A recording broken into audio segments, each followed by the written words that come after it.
Hi viewers, welcome to our channel. So Manashankar Varaprasad గారి cinema, Chiranjeevi గారి cinema అక్కడ కలెక్షన్ రూపంలో బాక్స్ ఆఫీస్ వద్ద సునామీ సృష్టిస్తుంది. 300 కోట్లకు పైచీలకే ఈ సినిమా కలెక్ట్ చేయడం మనం చూసాం. అయితే ఇప్పుడు హైకోర్టు అయితే ఈ సినిమా కాస్త షాక్ ఇచ్చిందని చెప్పుకోవాలి.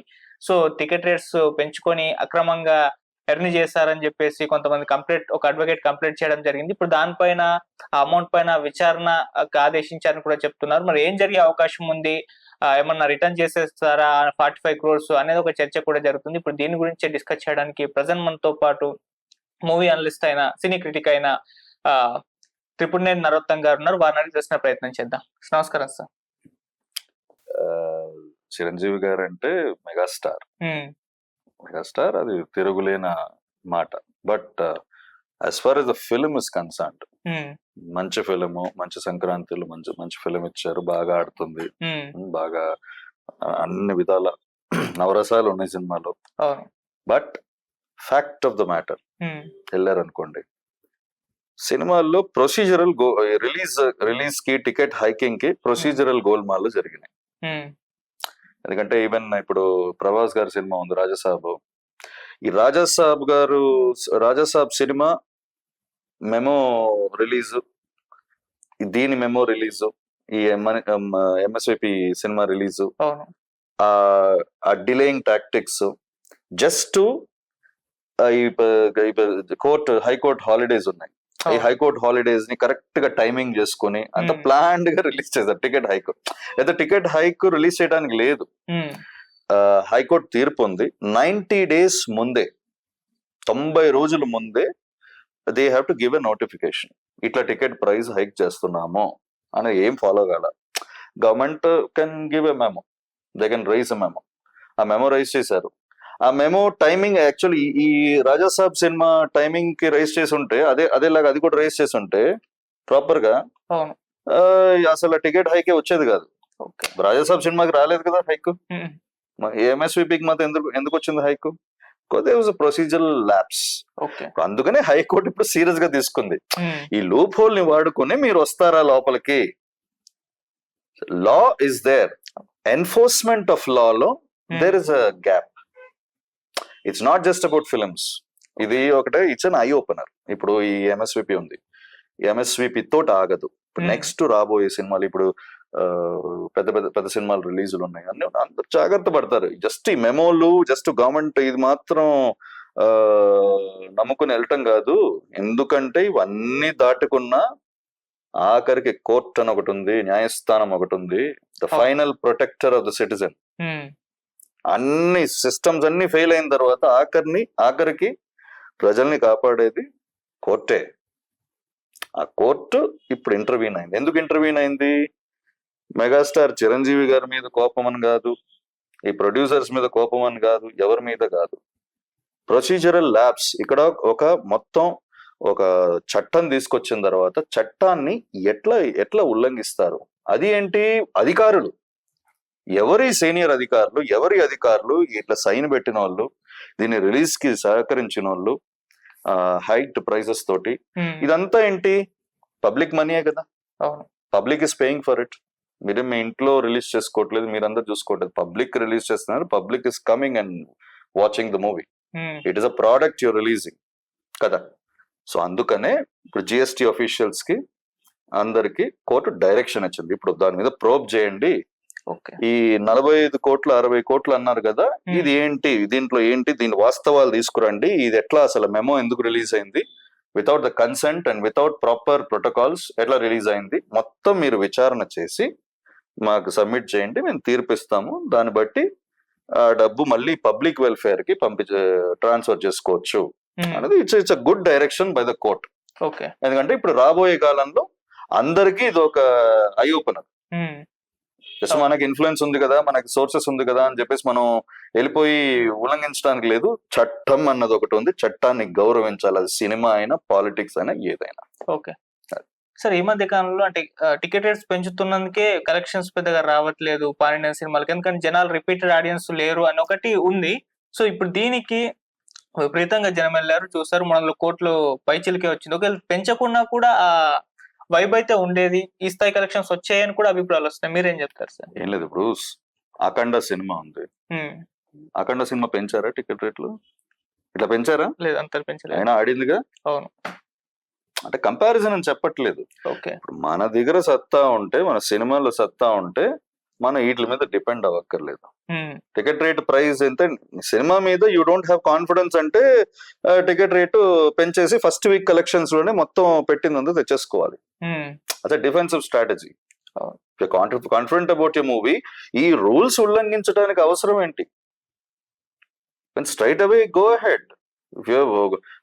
మెగాస్టార్ అని తక్కువ, మెగాస్టార్ అని ఊరినే అవ్వలేదు కదా, ఆయన సినిమాకి ఎంత తక్కువ. మీరు మూవీ మేకింగ్ మీద కాన్సన్ట్రేట్ చేసుకోండి, మూవీ మేకింగ్ దాని ఎక్స్పెన్సెస్ తగ్గించుకోండి. ఓ సినిమా ఒక సేలబిలిటీ ఇంత ఉందంటే ఆ సేలబిలిటీ కింద మీరు పెట్టుకోండి. ఆ సేలబిలిటీ దాటేసి మీరు ఖర్చు పెట్టేసి తర్వాత రూల్స్ ఉల్లంఘించడానంటే కోర్టులు ఊరుకో. మిగతా వాళ్ళు ఊరుకోవచ్చేమో కానీ రకరకాల ఈక్వేషన్స్ కోసం కోర్ట్ విల్ నాట్. కొంతమంది దీన్ని కూడా కుట్ర పన్నారు, కావాలనే చిరంజీవి గారి సినిమాని ఇది చేయాలని, ఇబ్బంది పెట్టాలని చెప్పేసి ప్రయత్నాలు చేస్తున్నారు, అందుకోసం ఈ విధంగా పిటిషన్ వేశారన్న వార్తలు కూడా వస్తున్నాయి. దీని మీద అంటే ఎవరు కుట్ర పన్నారు? హైకోర్టు జడ్జి కుట్ర పన్నారా? కంప్లైంట్ చేసిన వ్యక్తుల వెనకాల కంప్లైంట్ చేసిన తర్వాత డైరెక్షన్ ఇచ్చింది ఎవరు? అడ్వకేట్ ఇచ్చారా, జడ్జి ఇచ్చారా?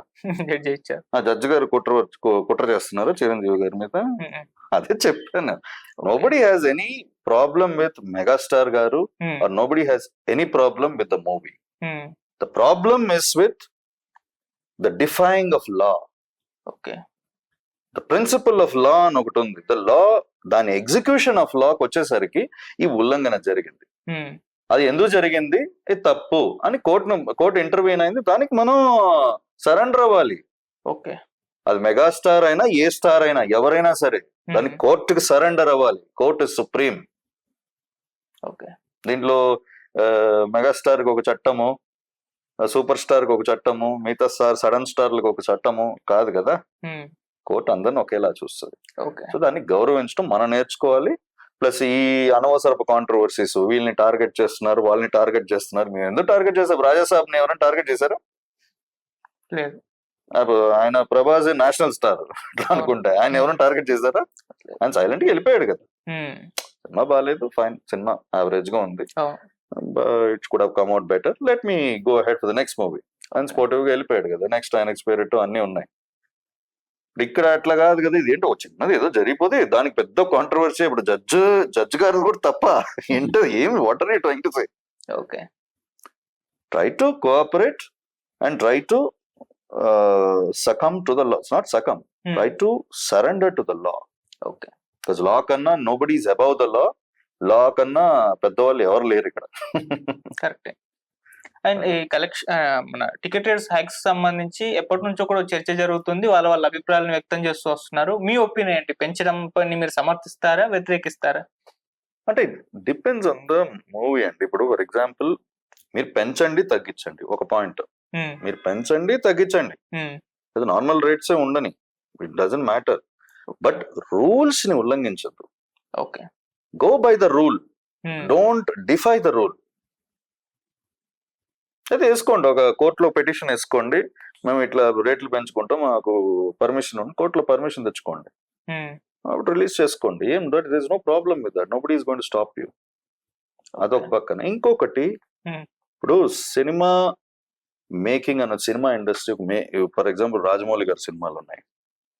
రాజమౌళి గారి సినిమాలు అంటే ఇప్పుడు కాలిఫోర్నియా ఎక్కువ ద రిలీజ్, ఇప్పుడు ఎక్స్పాన్సివ్ రిలీజ్ ఉంటుంది, నంబర్ ఆఫ్ థియేటర్స్ కానీ, ఇంకా ద మేకింగ్ కానీ, మేకింగ్ ఏమో ఎక్స్పాన్సివ్ గా ఖర్చు పెడతారు. జస్ట్ రెమ్యునరేషన్స్ ఒకటే కాదు, మేకింగ్ కి ఖర్చు బీభత్సంగా ఉంటుంది. ఇప్పుడు అటువంటిది, and it's also some times release కూడా ఎట్లా తీసుకున్న సబ్జెక్ట్స్ కానీ, ఇప్పుడు రిలీజ్ ఒక మ్యాగ్నిట్యూడ్ కానీ చూసినప్పుడు ఇండియన్ సినిమాకి ఒక గౌరవము అన్న దీనిలో తీసుకొచ్చేసి some times they give permissions. Okay. Just compensate అక్కడ ఉన్నప్పుడు, అండ్ దానికి తగిన క్రెడిబుల్ విజువల్స్ కూడా ఇస్తున్నారు. ఒక బాహుబలి సినిమా చూసారంటే there is a credible visuality. So I'm not supporting sudden price hike అనుకోండి, but if there is a justification for that and provided they don't break any rules, guidelines, it's fine. Okay. But MSVP ఇప్పుడు ఈ cinema వచ్చేసి I don't think ఇంత price hike పెట్టాల్సిన అవసరం లేదు. అంత పెట్టాల్సిన అవసరం లేదు. మా మూవీ సినిమాలో అంత మేకింగ్, భారీ బడ్జెట్ మేకింగ్, ఎక్స్పాన్సివ్, పెద్ద లార్జర్ దెన్ లైఫ్ సినిమాలా కాదు కదా. రొటీన్ గుడ్ మెగాస్టార్ బ్యాక్గ్రౌండ్ లో సినిమా అది, ఓకే. అంతే. So price hike is I think so over the board, and they have to కోర్టుకి వాళ్ళకి మధ్యలో. ఓకే. ఫైనల్ గా అంటే ఇప్పుడు సినిమా ఒక రీజనల్ సినిమా 300 crores క్లబ్ లో చేరింది, ఇంకా నడుస్తూ ఉంది సక్సెస్ఫుల్ గా. సో 500 crores క్లబ్ లో చేరే అవకాశాలు ఉన్నాయని కూడా చెప్తున్నారు. మీ ఒపీనియన్ లో చేరే అవకాశం ఉందంటే ఒక రీజనల్ సినిమాతో 500 crores కొట్టడం అంటే మామూలు విషయం కాదు. మరి ఆ ఘనత ఈ సినిమా సాధిస్తుందా సార్? కాదు, ఇప్పుడు 300 crores క్లబ్ లో చేరుతాయండి, 500 crores క్లబ్ లో చేరుతాయండి? Simple question. ఇప్పుడు 300 crores క్లబ్ లో చేరితే మెగాస్టార్ సూపర్ మెగాస్టార్ అయిపోతారా?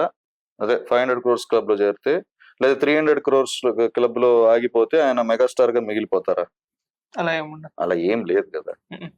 ఈ హ్యాస్ ఓన్ క్రెడిబిలిటీ. సినిమా బాగుంది, 300 crores వెరీ గుడ్ కలెక్షన్ వచ్చింది. ఇప్పుడు కోర్టు ఇంటర్వ్యూ అయింది, దానికి ఆన్సర్ చేయండి. Is well and good. 500 కి వెళ్తే ఓకే, 1000 crores వెళ్ళినా కూడా very good. Will all be happy. ఒక తెలుగు సినిమా అంత కలెక్ట్ అవుతుందని తెలుగు వాళ్ళగా మేము చాలా ఆనందిస్తాం, ఒక ప్రేక్షకులుగా. అంతే. Right sir, thank you so much sir. Thank you.